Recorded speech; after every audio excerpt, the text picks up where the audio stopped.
Em nome do Pai, do Filho e do Espírito Santo. Amém. Ave Maria, cheia de graça, o Senhor é convosco. Bendita sois vós entre as mulheres, e bendito é o fruto do vosso ventre, Jesus. Santa Maria, Mãe de Deus, rogai por nós, pecadores, agora e na hora de nossa morte. Menino Jesus de Praga, Nossa Senhora do Santíssimo Rosário, Rogai por nós. São José, Rogai por nós. nossos santos anjos da guarda, Vigiai-nos. São Roque. Rogai por nós.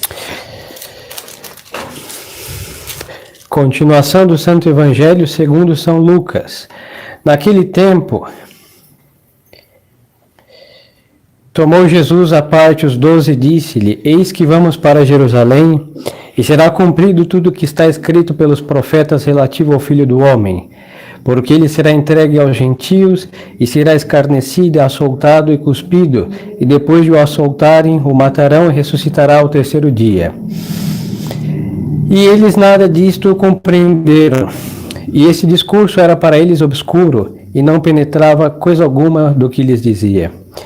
E sucedeu que, aproximando-se ele de Jericó, estava sentado à borda da estrada um cego pedindo esmola. E ouvindo a turba que passava, perguntou o que era aquilo. E disseram-lhe que era Jesus Nazareno que passava.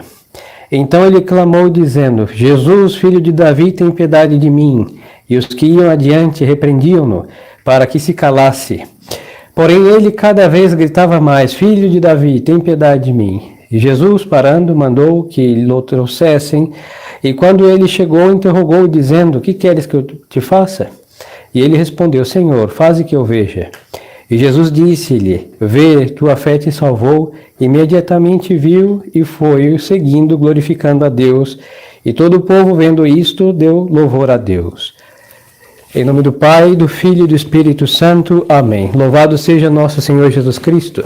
Assim seja louvado. Podem sentar. Queridas almas, nós estamos no domingo da 50ª, nessa contagem regressiva para iniciar a Santa Grande Quaresma. O Evangelho de hoje, Nosso Senhor, na sua primeira parte da narrativa de hoje, Nosso Senhor anuncia aos seus o que ia acontecer com ele. Não é a primeira vez que o autor sagrado, o evangelista, diz que os apóstolos não entenderam. Quando Nosso Senhor falava o que claramente ia acontecer, eles não entendiam. Porque Nosso Senhor diz: olha, eu vou ser crucificado, vão cuspir em mim, vão me flagelar. E os apóstolos não entendiam, não era por uma dificuldade, porque era aquilo que Nosso Senhor estava dizendo. Mas sabe por que eles não entendiam? Porque era exatamente o que eles não esperavam que ia acontecer com Nosso Senhor. Se Nosso Senhor dissesse: olha, eu vou dominar o mundo, vocês serão reis e julgarão todos os povos, e todos estarão submissos aos senhores, eles teriam entendido perfeitamente, porque essas são as expectativas de todo aquele que segue um grande homem, que faz milagres, que ressuscita mortos, paralítico anda, cego enxerga, e todo esse estupendo que leva consigo o prodígio da pregação evangélica. Mas Nosso Senhor estava mostrando que ele ia cumprir as profecias, literalmente tudo, e estava profetizado que ele ia morrer, que ele ia ser judiado, e que todos eles iam se dispersar, e que eles iam passar por algo semelhante. E assim nós vemos que muitas coisas de Deus nós não entendemos, é porque nós não queremos. Não é porque Deus é incompreensível, porque o que Nosso Senhor diz é o que Nosso Senhor diz. O Evangelho é literal. É verdade que da letra, que é o princípio das demais interpretações, e tem o sentido místico, alegórico e etc., que não vem ao caso, mas todo sentido, seja qual for, se funda na letra. É aquilo que nós lemos, é aquilo que vai acontecer, é aquilo que Deus disse, é o que acabamos de ouvir. Depois desse acontecimento, para que ficasse um pouco mais claro, nosso Senhor queria abrir os olhos dos seus apóstolos, que eram tão cegos quanto este que está no caminho. Por isso o sentido do texto é totalmente lógico. Nosso Senhor explica, eles não entendem, aí nosso Senhor vai fazer mais um milagre para que eles enxerguem, mas com os olhos da alma. Este homem de Jericó, seguramente como todos os cegos da rua ou mendigos, sabe tudo o que acontece ao redor, mesmo que eles tenham as limitações dos seus sentidos. Quando ele ouve essa multidão, ele pergunta o que está acontecendo, e quando falam que é Jesus Nazareno, ele começa a gritar pedindo piedade. Então este cego não era um ignorante. Ele já tinha ouvido falar de um Jesus, um Nazareno, que andava fazendo muitas proezas por Jerusalém. Mas, para que os senhores tenham certeza que ele não era tão cego quanto parece, ele pede o quê? Filho de Davi, tem piedade de mim. Ele não pede dinheiro, ele não pede nem atenção de Nosso Senhor, só pede piedade. E ao pedir piedade, os senhores sabem que nós, quando dizemos isso, nós dizemos isso a Deus. Ninguém fica pedindo piedade para um ser humano. Ninguém fica pedindo piedade para ninguém. Então esse homem enxergou no Jesus Nazareno, não um homem prodigioso, mas o filho de Davi, que o filho de Davi é um título messiânico.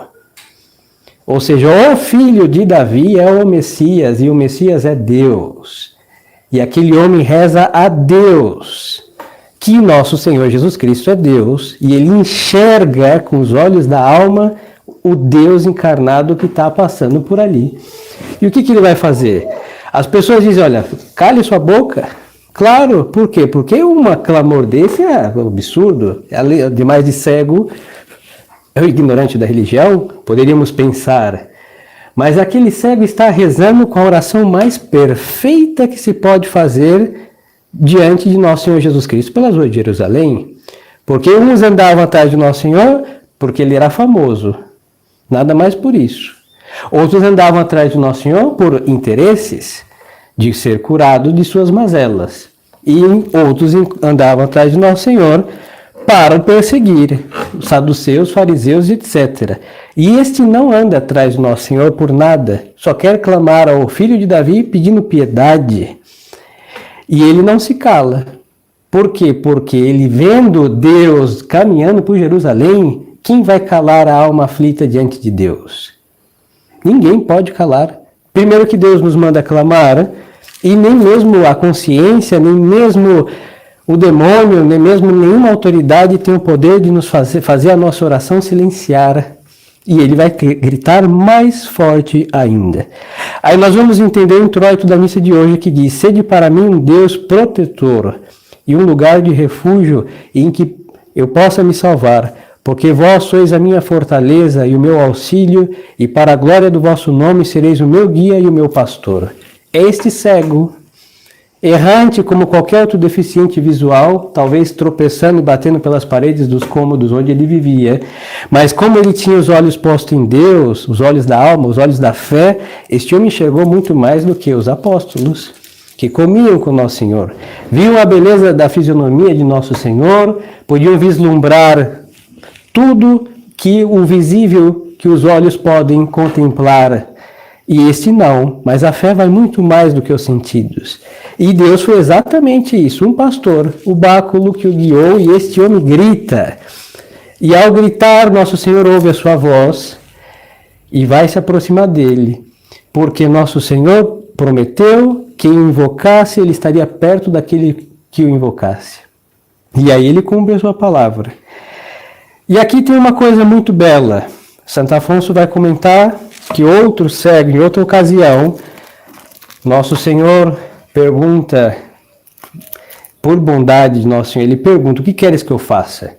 É evidente que um cego quer ver, um paralítico quer andar, um surdo quer ouvir, mas Nosso Senhor pergunta: o que queres que eu faça? Porque Nosso Senhor está nos dizendo, com esta pergunta, nos ensinando, que nós devemos pedir. Deus já sabe o que nós precisamos. Mas ele prometeu fazer o quê? Pedir e recebereis. Então, o pedido tem que ser específico para receber o que, de modo específico, foi pedido. Este cego diz que eu veja. Ou seja, então há um pouquinho ainda de cegueira nele. Agora, espiritualmente falando, mas outro cego disse o quê? Respondeu em outra passagem do Santo Evangelho: faça o que o Senhor quiser. O que o Senhor quiser que seja feito. Aí Nosso Senhor diz que eu quero que seja curado, e o homem ficou curado. Mas aqui resta um pouquinho de miopia na sua alma. Leve, Senhor, que eu veja. E Nosso Senhor vai para mostrar que aquele seu pedido era conforme a sua alma mesmo aflita e devota. Nosso Senhor diz: não seja feito conforme a tua fé. E este homem passou a ver, obviamente pela onipotência de Nosso Senhor Jesus Cristo, que é Deus, mas porque o pedido daquele homem correspondia com o que, em fé, ele esperava receber de Nosso Senhor Jesus Cristo. E aí, queridas almas, nós vamos entender então que não basta seguir Nosso Senhor Jesus Cristo. Tem muitos que seguem Nosso Senhor, mas andam cegos. E uma cegueira de 2000 anos.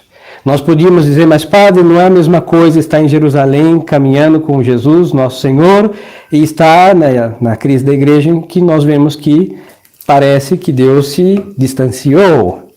Sim, se nós fôssemos homens sem fé, nós poderíamos fazer essa objeção. Mas a mesma distância que tem o apóstolo sentado à mesa de Nosso Senhor é a mesma distância que nós temos aqui presentes falando de Nosso Senhor, porque Deus é onipresente.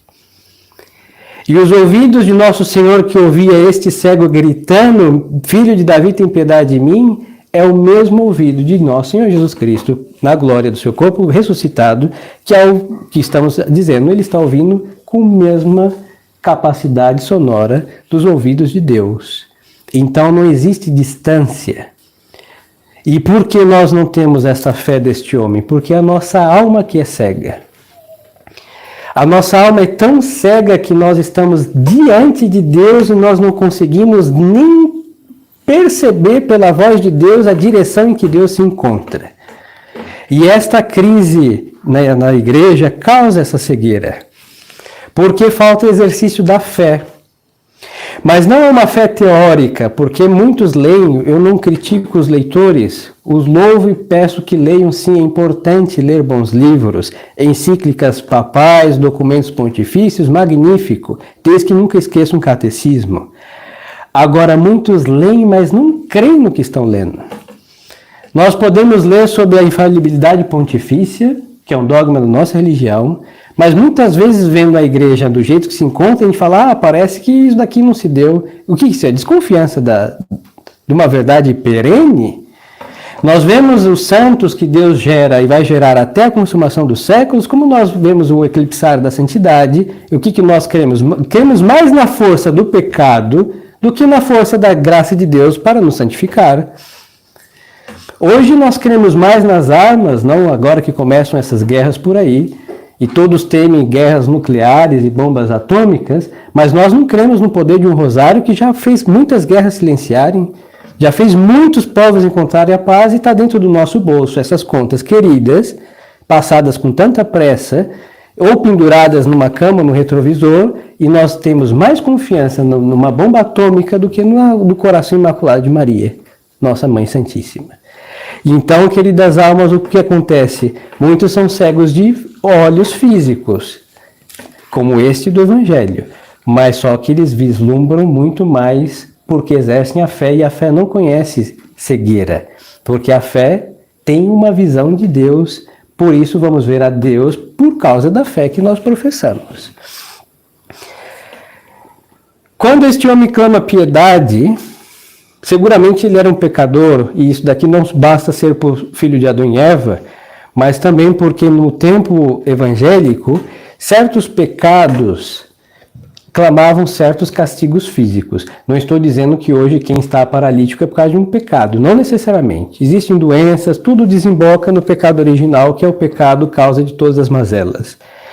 Mas este homem, por ele enxergar a Deus, talvez por ele estar privado de tantas estupidezes que os nossos sentidos oferecem, ele caiu em si, porque um cego físico pode olhar para si, para a sua consciência, para o seu obrar. E o que ele está mais preocupado? É com a piedade.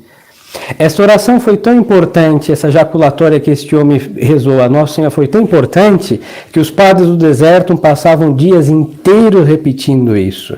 Senhor Jesus Cristo, Filho do Deus vivo, tem piedade de mim, pecador. Tanto que a tradição conta que já Santo Antônio, em realidade Santo Antão Abade, ele rezava muitas vezes esta jaculatória. E ele quis calcular o número de vezes, então ele pegou o seu cordão da sua cintura e fez 150 nós e ficava passando cada nó, Senhor Jesus Cristo, Filho de Deus vivo, tem piedade de mim, pecador. E os monges do deserto que não sabiam os 150 salmos, que naquele então eram obrigados a sabê-los de memória e rezá-lo todos os dias, e os dias tinham 24 horas como hoje, hein? O sol seguia o seu curso, mas existia tempo para adorar a Deus. O que eles faziam? Quando não sabiam ainda de memória os 150 salmos, o que eles faziam? Repetiam essa jaculatória. Senhor Jesus Cristo, Filho do Deus vivo, tem piedade de mim, pecador, de modo incansável, dia e noite dizendo isso. Até que viram que Santo Antão Abade fez um cordão com esses nós, e apareceu um ser infeliz e maldito, o demônio, que começou a desatar os nós dos monges, porque eles perdiam o número das orações. É como se alguém quebrasse as contas do nosso terço e a gente tivesse que perder. O número tem que ser exato. E os monges se perderam nas suas orações, nessa jaculatória, até que apareceu São Gabriel Arcanjo e ensinou São Pacômio a fazer um nó que tem 7 cruzes. Entre coisas com a mão, dão voltas e cada nó fica com 7 cruzes, e como o diabo é inimigo da cruz de Cristo, ele nunca mais pôde desatar os nós dos monges, que por todo sempre ecoa desde a era apostólica: Senhor Jesus Cristo, Filho do Deus vivo, tem piedade de mim, pecador. Então, queridas almas, vamos observar, já que nós não somos cegos, podemos ver este cego e aprender lições para visualizar bem a verdade do Evangelho. E que esse homem enxergou nosso Senhor Jesus Cristo como ele é. Não é uma pessoa humana, é uma pessoa divina. É o mesmo que seguimos, é o mesmo que nos instrui, é a igreja que ele deixou, que nós estamos aqui, graças a Deus, professando a fé que ele nos deixou, mas ele quer curar a nossa cegueira. No reino dos céus, ninguém pode ver a Deus se é cego. Por isso, para ver a Deus sem diminuir a Deus, existe uma capacidade visual dada pela fé que se chama Lumen Gloriae. Deus vai dilatar as nossas capacidades intelectuais e volitivas para que possamos enxergá-lo no céu, como hoje, por exemplo, os santos que celebramos, São Gabriel da Virgem Dolorosa, hoje é o dia dele, e o santo do nome do vosso servidor, São Leandro de Sevilha, rezem pelo padre pelo menos uma Ave Maria, e a São Leandro e muitas outras, para que interceda por nós. Então, quando eles chegaram no paraíso, o intelecto deles foi dilatado, para enxergar a Deus sem rebaixá-lo. E então, qual o fundamento dessa dilatação do intelecto? A fé. E se nós usamos uma fé, exercemos uma fé titubeante, nós não chegamos ao paraíso.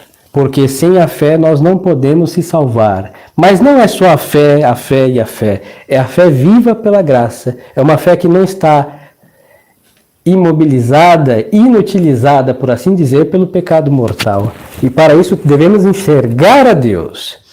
O grande meio de exercer a fé em obras e o grande meio de vencer o pecado é ter presente o que? É Deus que nos vê constantemente. Então, se nós não enxergamos a Deus que nos vê constantemente, nós vamos ofender a Deus constantemente. E ao ofender a Deus constantemente, vamos nos distanciar de Deus. E não vamos ficar só cegos, não ouvindo a mão de Deus agir. Nós vamos ficar surdos, não ouvindo a voz de Deus que nos chama arrependimento. E vamos ficar mudos, porque não vamos falar de Deus e não vamos querer saber nada que é do céu, porque o céu se torna de pátria um lugar de estrangeiros. E aí entendemos o porquê muitos preferem este mundo do que o paraíso, porque ficaram cegos, surdos e mudos, no sentido espiritual. Então, diante de uma 50ª, que se avizinha uma quaresma, lancemos um olhar à nossa alma. Qual é a real situação da nossa alma? Que coisas nós estamos realmente tampando nossos olhos para não enxergar, porque sabemos que cada coisa que vemos de Deus existe uma exigência. Tudo tem um preço. E é o preço da coerência com a verdade conhecida. Então, que coisa queremos ignorar para não praticar? Então, com o santo propósito de Quaresma, não. Tudo que Deus tem para nos dar para que possamos conhecer e obrar em coerência, temos a graça de Deus que nos assiste para que todas as coisas conhecidas sejam praticadas. Essa é uma bondade de Deus imensa. E para isso, então, devemos enxergar os decretos de Deus. Conhecer os mandamentos de Deus, conhecer o estado de nossa alma, que somos pecadores, e rezar como este cego que viu a Deus e pedir misericórdia, perdão, e depois, Senhor, que eu veja, mas que eu veja o que realmente o Senhor quer mostrar, não o que eu quero enxergar somente. Para terminar, se conta, são tantas histórias que às vezes a nossa memória falha. Acho que temos isso é possível. Até vir o Alzheimer, está tudo justificado. Mas vamos lá. Se não me falhar a memória, São Francisco de Regis, pode ser outro santo, em todo caso um santo. Já morto, havia o seu túmulo, creio que São Francisco de Regis.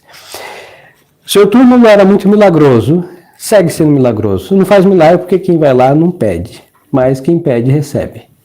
Um cego de nascimento ia várias vezes rezar ao túmulo de São Francisco de Regis. E ele sempre pedia para enxergar. Nasceu cego e um belo dia, de tanto insistir a São Francisco de Regis, ele começou a enxergar. Magnífico. Deve ser incrível para quem já na idade adulta nunca viu de repente enxergar muito bem. Como esse homem temia a Deus, ele começou a enxergar e ele começou a pecar, porque vemos que o pecado entra pelos nossos olhos. Como ele preferia ver a Deus do que as coisas deste mundo, ele foi várias vezes ao túmulo de São Francisco de Regis e pediu: São Francisco, eu quero voltar a ser cego. Por quê? Ele estava pecando. São Francisco, ele quis enxergar, ele enxergou. Agora ele viu que é melhor ver a Deus do que este mundo. Quero voltar a ser cego. Ele voltou a ser cego. Então, queridas almas, nós não temos desculpas para não chegar no céu. Todas as desculpas são falácias. Nós podemos chegar no céu paralíticos, doentes mentais, ignorantes, letrados, mendigos, reis, do jeito que for. Esta é a lista dos santos que estão no céu. Temos São Bento de José Labre, que era um mendigo praticamente, Santa Isabel de Portugal, rainha. Temos santo de todos os estados de vida, idades, desde criança a um idoso de muita idade mesmo. Mas assim que o homem moderno está não somente cego, mas com retardamento espiritual, que acha que não se pode chegar mais ao paraíso. E isso é uma ilusão diabólica. Todos nós, enquanto o reino dos céus estiver aberto pela paixão de Cristo, os que trilharem o caminho que Cristo deixou, poderá chegar ao reino dos céus. Então não usemos nem doenças, nem estados sociais, nem épocas, não importa se é crise da igreja, ou se é o auge de sua glória, ou o máximo da perseguição à religião, em todos os estados, em todos os momentos, enquanto o homem poder respirar, ele pode dizer: Senhor Jesus Cristo, Filho de Deus vivo, tem piedade de mim, pecador. E se essa oração sai do coração, encontrando a piedade do nosso Senhor, encontra a salvação. Peçamos então essa graça a Nossa Senhora, Maria Santíssima, que nos faça, como nossa mãe, enxergar realmente a seu filho. Depois desse desterro, mostrai-nos Jesus. É o que nós pedimos na Salve Rainha. Então, que ela nos mostre Jesus nesse desterro, para que vendo possamos segui-lo, mas segui-lo enxergando o que ele tem a nos mostrar e não só o que nós queremos ver, selecionando as coisas de Deus. Louvado seja nosso Senhor Jesus Cristo. Em nome do Pai, do Filho e do Espírito Santo. Amém.